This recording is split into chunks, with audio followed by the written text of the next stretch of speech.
Hey, it's November 27th, 2017. I'm still working on the tractor shed. It's coming along. Had some snow, had some rain, had some weather, and had, of course, problems putting this together with the Sunday recycled materials. Let me show you.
Yeah, making some progress.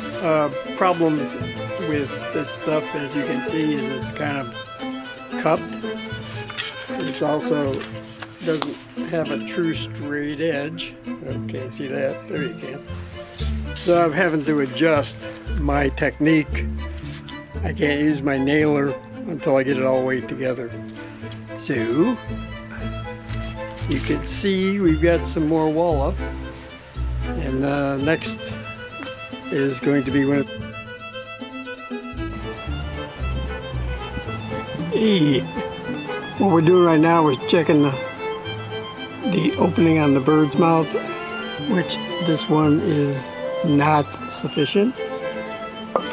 This one over here is not sufficient. This is a 3/4 inch piece of stock. You're supposed to have at least 3/4 of an inch here to slide our siding up under. So I'm going to take my Sawzall and trim it.